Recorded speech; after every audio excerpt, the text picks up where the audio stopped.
The transmission came in like a whisper wrapped in gravel, raw static punctuated by laughter that didn't belong to anything shaped by evolution.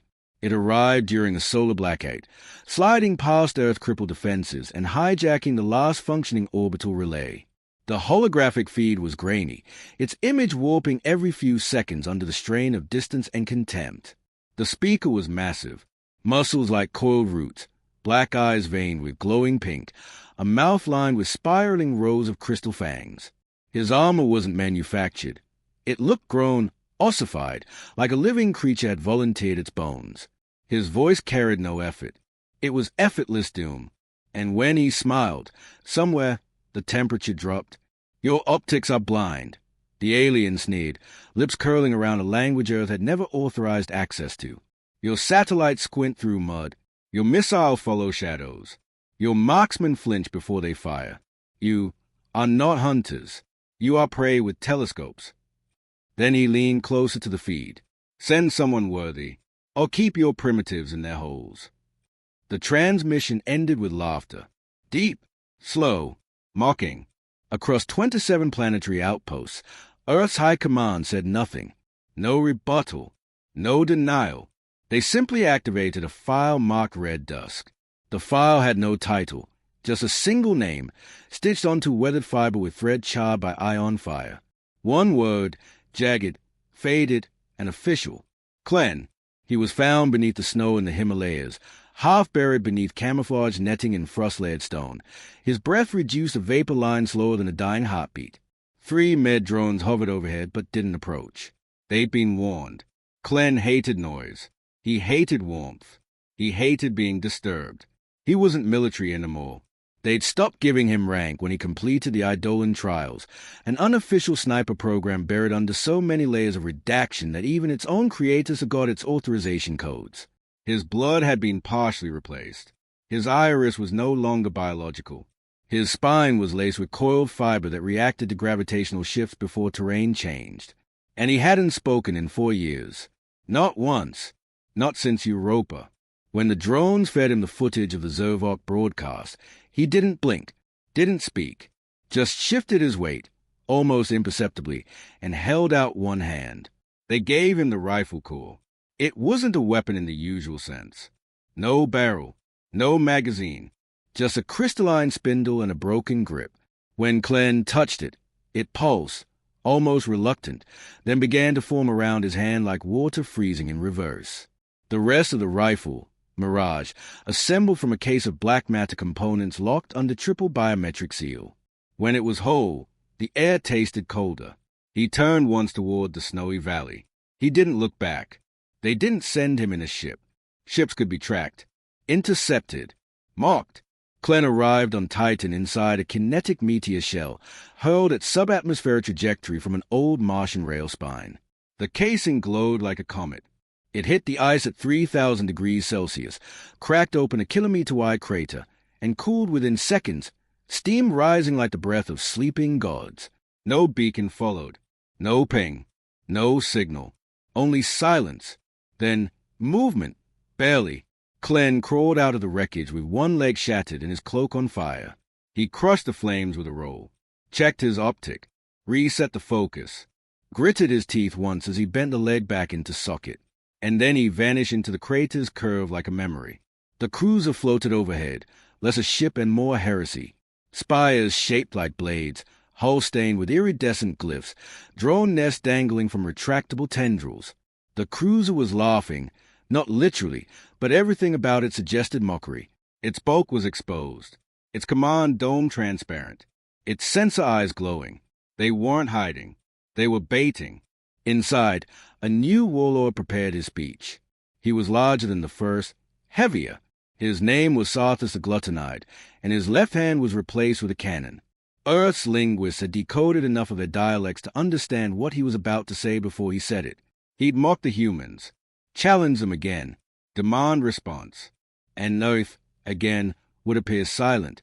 Except this time, Earth wasn't listening. Earth was aiming. Klen didn't adjust his scope. He became it.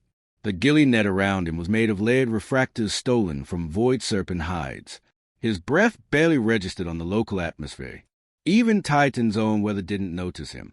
He exhaled once. Slowly. Mirage hummed. A sound felt more than heard. Inside the alien cruiser, Sartha stepped forward onto the central dais, raised his arms, and began the final taunt. His command staff stood nearby, watching. Some laughed. Others simply waited. No guards. No shields. No tension. Clan blinked, and time slowed. He didn't squeeze the trigger. He commanded the shot. Mirage didn't bark, recoil, or ignite. The barrel remained inert. But the round had fired. It had already fired. It had always been fired. There was no impact flash. No plume of gore. No sound. Just a clean, silent line drawn through space and thought. The Warlord's head remained intact for 3 full seconds. Then, with all the ceremony of a dying candle, it collapsed inward, imploding with a single gust of steam. His body slumped, confused. Not dead, just denied. The command deck rippled in horror. The guard screamed. An alarm blared. But the sound was too late. Much, much too late. The Warlord was already history. Clen moved. Not quickly. Not urgently. Just with knowing. He broke position, receded across the ridgeline, wrapped his form in shadows that shouldn't have existed in Titan's low light. Above him, the cruiser descended into chaos. Systems scrambled to triangulate the shot, firing blind into every quadrant, lighting up the crater with sweeping pulses of radiation and kinetic scatterbeams. None found him. None would, because Clen wasn't hiding from them. He was below their notice, beneath the level of prey. He wasn't a soldier. He was AIM. He relocated twice. Took a second position near methane fissure where the heat columns masked his thermal bleed. He adjusted Mirage phase coil. Whispered once to the rifle. It adjusted, not its range, but its understanding. He peered through the scope again, now aiming at a balcony where 3 new Zervok officers were arguing. One pointed toward the sky, another gestured at a holofade. The third laughed again, shaking his armor plates with delight. Clen blinked once, then fired 3 times. Each shot took a different path, not through terrain, but through intention. One curled through a pipe. One bounced off a fallen shard of hull. One hit the alien's laughter and made it die. 3 shots.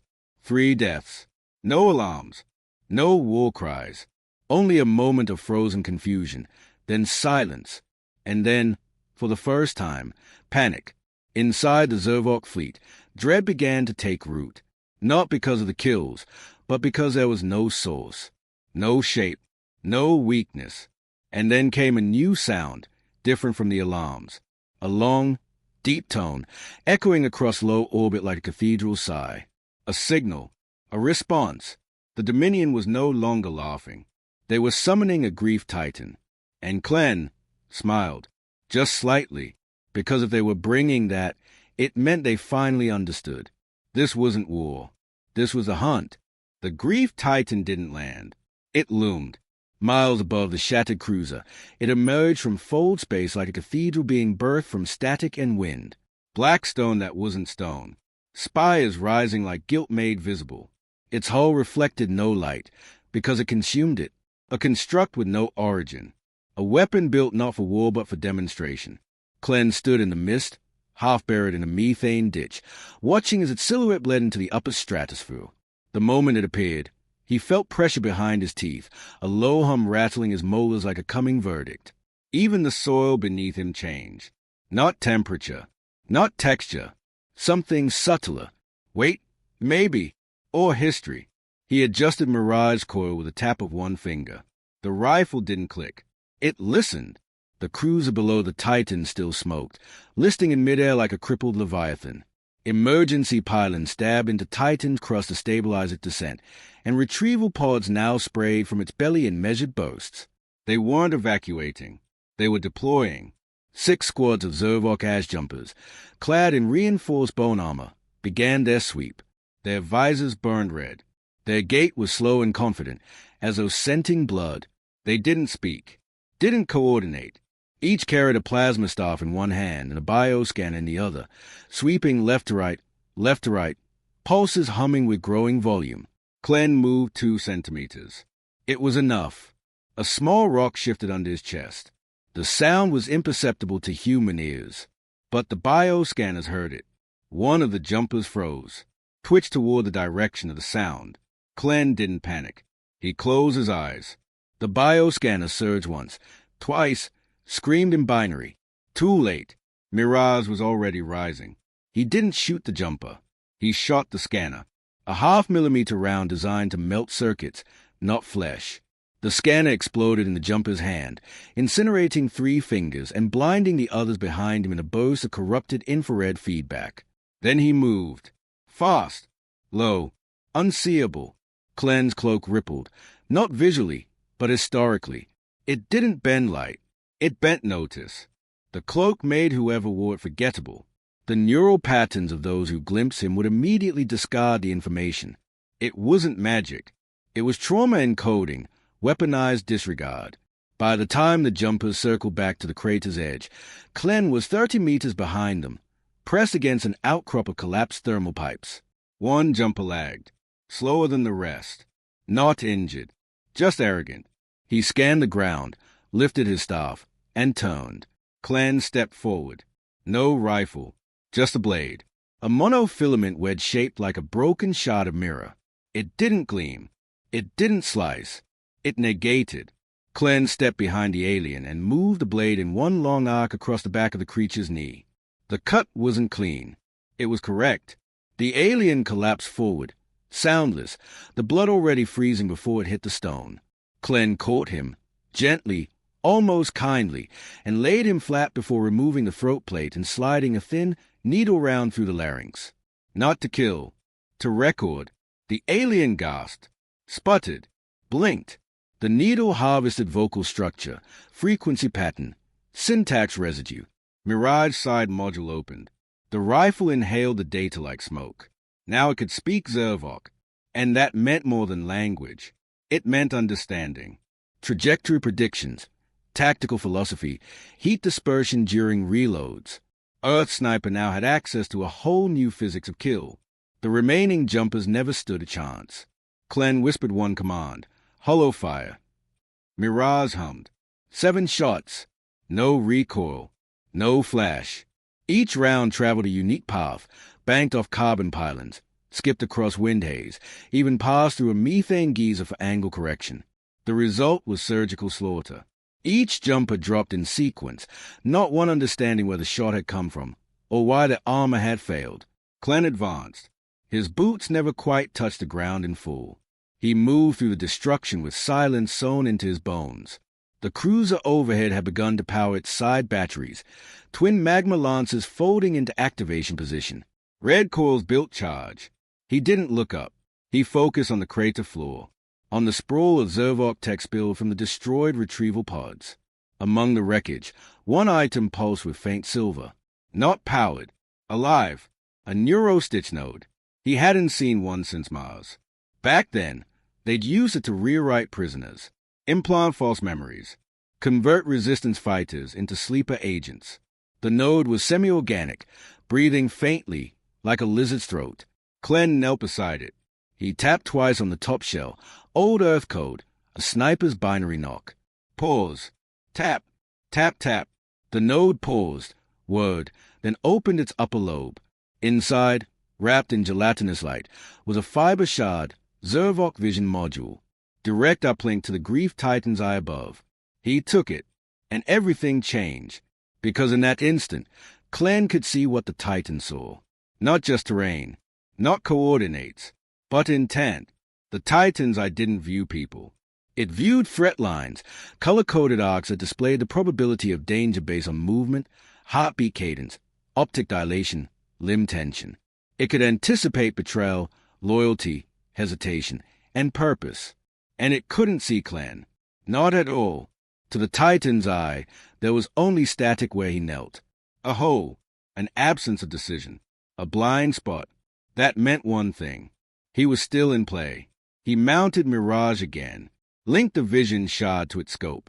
For a moment, his sight blurred with hundreds of intersecting red strings, Zervok intent webs overlaid across the land. And then, between pulses, he saw the thread that mattered most. The primary uplink tower, hidden beneath a cloaked fissure, surrounded by 6 crawlers and a phalanx of shadow drones. That tower connected the cruiser, the ground forces, and the Titan above. Destroy it, and they'd all go dark. Clem checked the distance. 2.7 kilometers. Obstructed by 6 layers of shale and atmospheric haze. No angle. No clear line. He smiled, and fired anyway. The shot was a guess to any other sniper. But Clem wasn't guessing. The bullet left Mirage, bent once around a gravity rift, passed through a steam vent, accelerated via thermal burst rising from the methane floor, then curved again, this time not in physics, but in consent. The Titan blinked. The tower exploded. Every screen across the cruiser went black. Inside the orbiting command ship, Zervok officers screamed. They clawed at controls, ripped open paneling, activated emergency override glyphs. Too late. Clem had taken away their sight. And Earth's primitive optics? They'd just blinded a god. For the first time in centuries, Zervok communications opened a direct channel to Earth Command. No threats. No mockery. Just 4 words. Who is your sniper? Earth did not reply. Clem was already gone, moving through the ruins like breath through lungs. The grief Titan began to descend. Faster now. Less calculated. Less regal. It was angry, and it was looking for the man who erased its eye. But there was no man in them all. Only aim.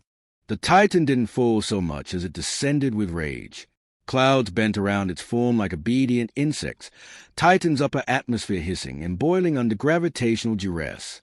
The vessel's lower pylons began to open, petal-like, vast, dripping with runes. And from the hull's underside, something lowered. Not a weapon. Not immediately.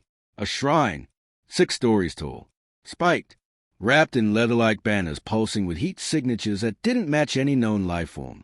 And in the center of that grotesque altar, encased in semi-organic plating, was a spine, twisted, still wet, still twitching. Clem watched from the crater's far edge, one eye pressed Mirage, one knee dug into a fold of stone so tight it was slicing through his ghillie wrap. Blood dripped silently down his calf. He didn't feel it. He didn't notice. Because that spine was human. Still connected to a neural stalk. Still alive. That was no symbol. That was a message. Zervok didn't speak with threats. They spoke with relics of suffering.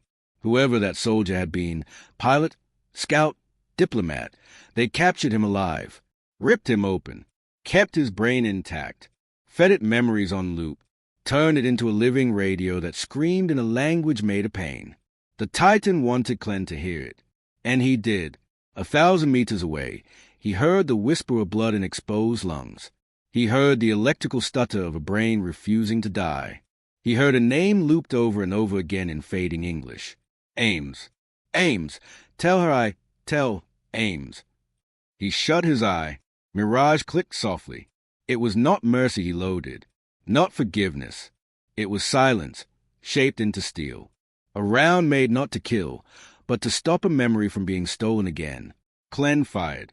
The bullet curved high, rode a heat swell, slipped through an atmospheric crack between 2 descent pylons, and struck the shrine dead center, shattering it. The neural stalk twitched once, then stopped. The screaming stopped. Above, the Titan paused, not because it was afraid, because it was confused. For the first time, something on this frozen moon had interrupted its ritual. Something had dared to refuse a performance of agony. Clem chambered another round. He was already gone. The lower valley was fire now. Zervok ground forces had fully deployed. 20 armored quads thudding across the methane plains, each manned by 3 shock troopers, rifles fused into their arms, eyes hollowed out and replaced with black lens work that didn't blink. Their patrol paths were perfect. No gaps. No hesitation. But they weren't hunting a man. They were tracing the afterglow of decision. Clem left no footprints. No heat. No sound. But he left choices behind. Slight bends in moss, microfractures in ice, unnatural shifts in light refraction. And the Titan's eye, though blinded, still had algorithms tracking pattern logic. That's what the Zervok sought. Patterns.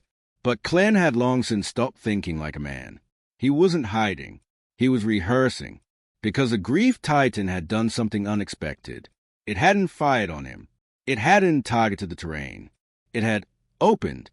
From the underside, 6 massive vents peeled apart like a cathedral disrobing.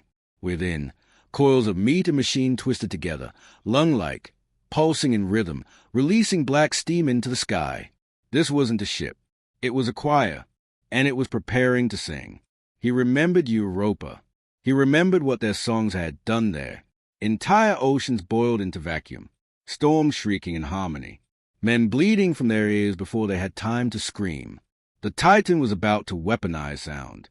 So Clan did the only thing that made sense. He went up. There were no climbable cliffs, no cables, no launch platforms. But he'd already accounted for that.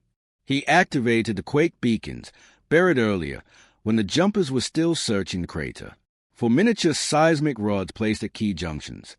As they vibrated, the surrounding ice cracked in deliberate sequences, forming what looked like an accident, a staircase of tectonic coincidence. He ran, up, fast, unhesitating, each step timed to the rumble below. A single misstep would have shattered his ankles. A delay would have made him a smear across the ridge. But he didn't delay. Not now. Not when the Titan was exhaling music that could rewrite bone. Halfway up, he caught the drone line. Zervox sentries had begun descending from the Titan's underbelly, mechanical creatures shaped like jellyfish crucified on iron crosses, dangling with wet tendrils that sparked with charged pollen. Clen grabbed the closest line mid-drop, letting it carry him another 60 meters into the black fog. From there, he vaulted onto a heat fin, landed in a crouch, and slipped into one of the Titan's vent tunnels. It was not made for humans. It moved. It breathed. Walls convulsed softly. Metal ribs rose and fell. Sound bounced strangely, delayed, then repeated. He couldn't trust his own footsteps. So he crawled. Elbows, knees, breath held. Mirage slung flat across his back. The rifle didn't protest. Not here. The heart of the ship pulsed ahead. He could see it now, nestled in the belly of the beast. A core of unfiltered memory. Not energy. Not command code.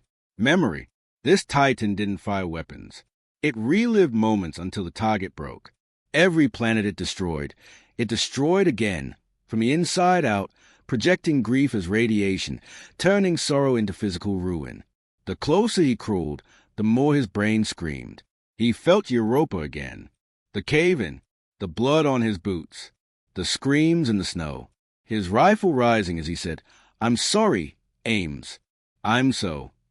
He bit his lip. Hard. Tasted copper. He wasn't there. He wasn't then. He was now. He reached the core, unlatched Mirage, and whispered, "Forget me." The rifle obeyed. It split open like a blooming predator. No longer a barrel and scope. Now, a mirror engine. It absorbed the memory pulses, reflected them back, amplified them, turned sorrow into signal feedback.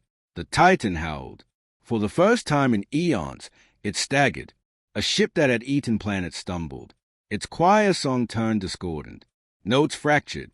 Frequencies collapsed. The melody of grief shattered like a dropped organ pipe. And inside its belly, Clen aimed once more, at the core of remembrance, and fired. Not once, but forever, because Mirage didn't just shoot. Not here. Not now. It recorded. And every bullet it fired now was a memory stolen.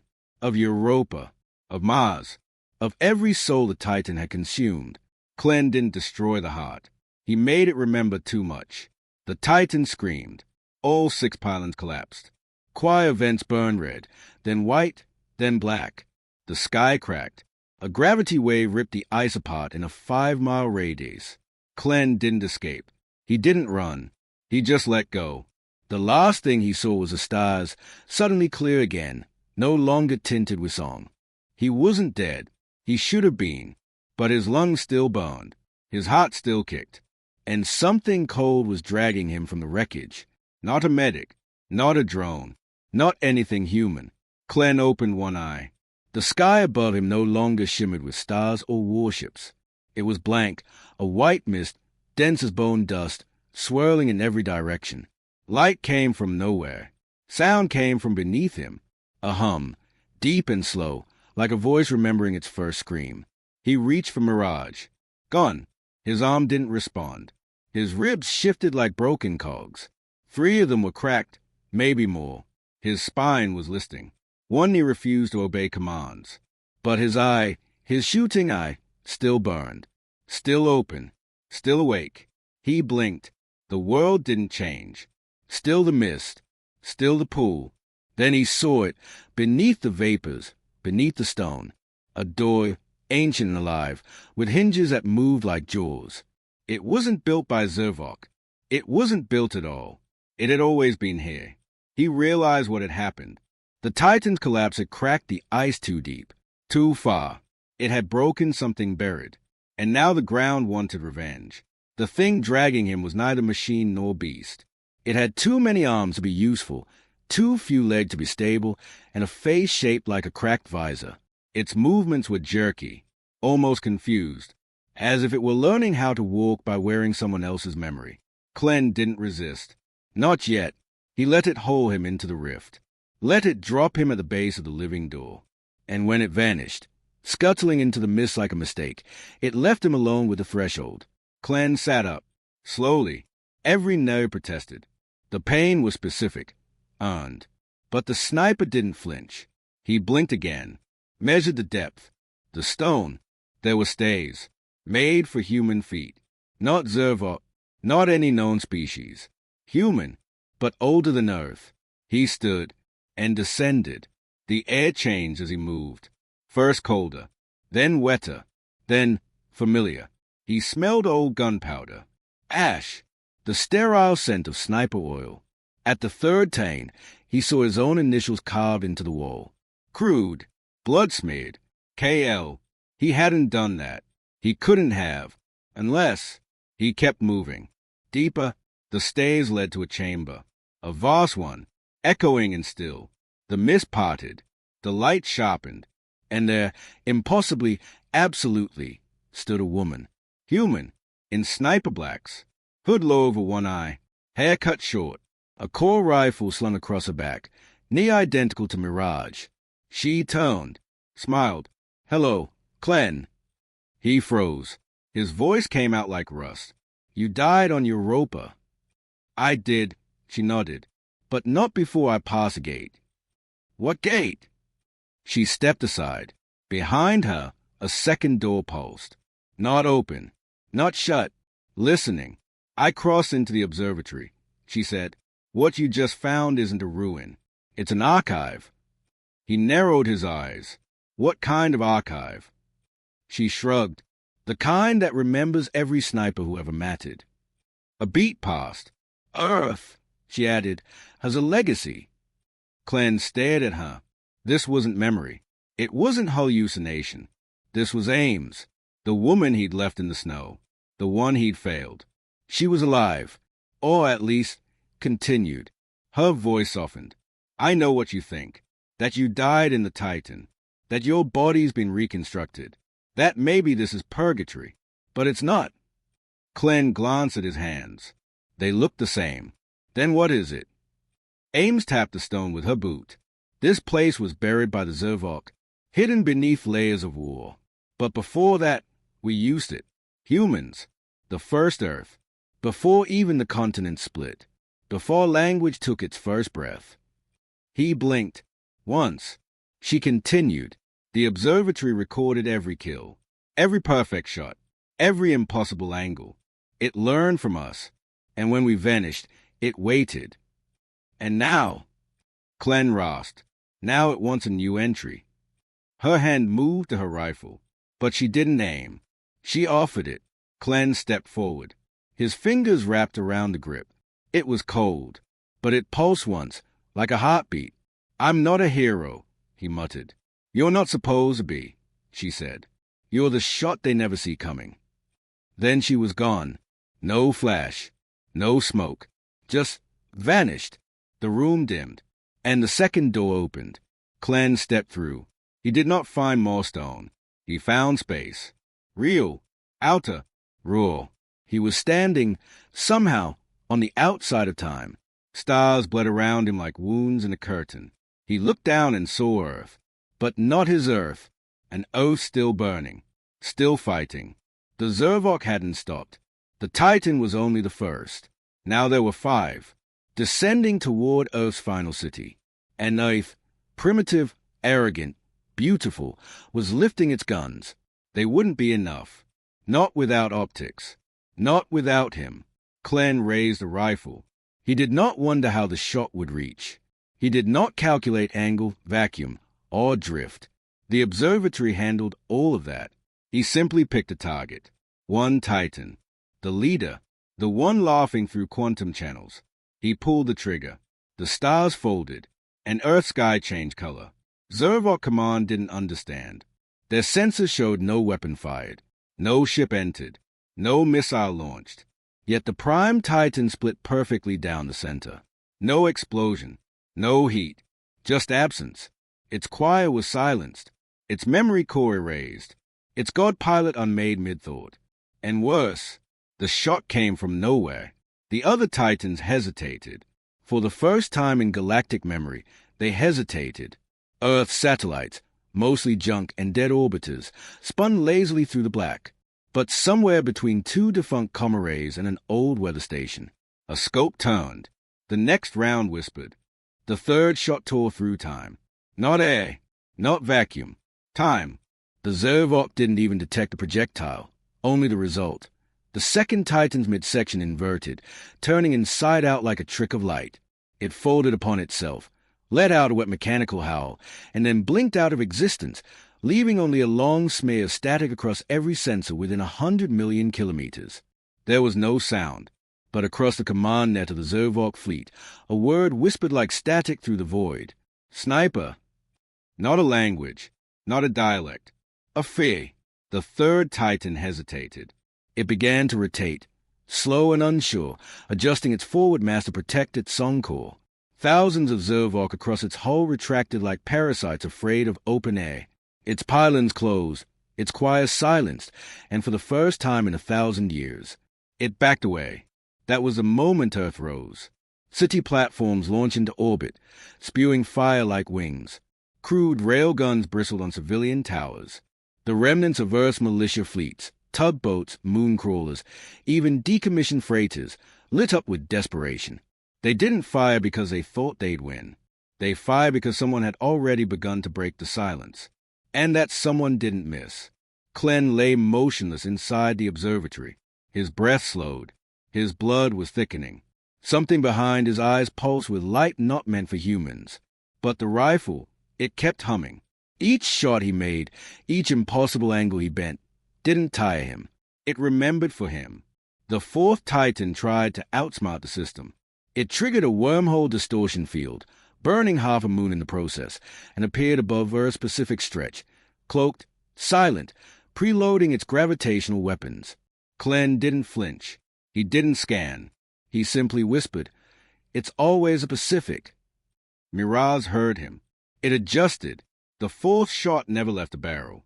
It appeared, already halfway through the Titan's neural stalk, and the war machine stopped singing. It fell into the sea like a dead god. The water boiled for 43 minutes. But Earth's surface didn't fracture. Not this time. Clem blinked. A slow, red drip left the corner of his mouth. The observatory dimmed. Mirage's casing began to flicker, like old tape melting in sunlight. He wasn't built for this. Neither was the weapon. But this wasn't about survival. It never had been. The last Titan, the fifth, didn't move. It floated above the atmosphere. Still, absolute, colder than the void. Its entire hull twisted, forming a single black lens. Not a weapon, an eye. It looked straight into the observatory. It saw him. A signal cut across every known channel. Zervok language, but translated instantly. "Sniper, we see you." Clem sat up straighter. "Barely. We underestimated." His spine crunched. "We will not again." His skin peeled around his forearm. Too many recoil transfers, too much resonance feedback. He whispered, "You already did." And then the Titan changed, not form, purpose. It began to burn itself. Clem recognized the pattern instantly. Self-conversion into anti-memory. The Titan was going to erase itself, Remove all trace of Earth sniper from a collective record, so no other Titan could remember how they'd fallen. The kill wouldn't matter. No story. No legend. No warning to the next wave. Clen gritted his teeth, pulled himself upright. Blood ran freely now, down his ribs, over his hip, pooling beneath him like a shadow too heavy to carry. He looked down at Mirage. The rifle wasn't glowing anymore. It was smoking. Chamber warped. Scope cracked. 1 shot left. 1. He lifted it. The observatory hummed. Stars bent. Earth below held its breath. Even the Titan paused. Clen aimed not at its core, not its command. He aimed at the lens, at the eye trying to forget him. He pulled the trigger, and the bullet hesitated, because this wasn't just a shot. It was memory. It was every ruined battlefield, every comrade lost, every planet fallen and screamed into darkness. The observatory stored the echo. But Clen? Clen was the echo. The round accelerated to impossible speed, then went faster. It hit the Titan's eye and didn't explode. It sank, through plating, through thought, through self. And from the other side, the memory emerged. Clen's, a boy in ghillie wrap, an impossible scope, 1,000 shots no one ever saw, a lifetime of being unseen, until it mattered. The Titan tried to scream, tried to forget, but the observatory wouldn't let it. It etched a moment into the galaxy's deepest stones. The Titan ceased, not destroyed, undone, like a lie exposed to too much light. The stars flickered, then held still. Clen lowered the rifle. His hands didn't work anymore. His lungs had stopped moving. He wasn't breathing. Not really, but the pain was gone. He sat back, a slow cold folded over him, and from behind him he heard footsteps. Soft, familiar. Ames sat down beside him, said nothing. They watched the sky together. Above, Earth's people screamed, cried, rejoiced. Below, no noise. Only 2 snipers, seated in a vault of ancient memory, watching a galaxy that would never call Earth primitive again. Clen's head tilted. I think, he began, but the words failed. He didn't need them. Ames reached out, took his hand. He died quietly, not with a bang, with clarity. Centuries passed, galaxies burned, but the Titans never came again. They tried, but each time they prepared a choir, tuned their grief engines, and loaded sorrow into missile pods. They hesitated, because somewhere on some spectral channel, they remembered a shape, a man, not moving, but aiming, and that memory made them stop. Zervok historians, long after, gave it a name they refused to translate. A single word, whispered only, Spectre. But Earth called it something else.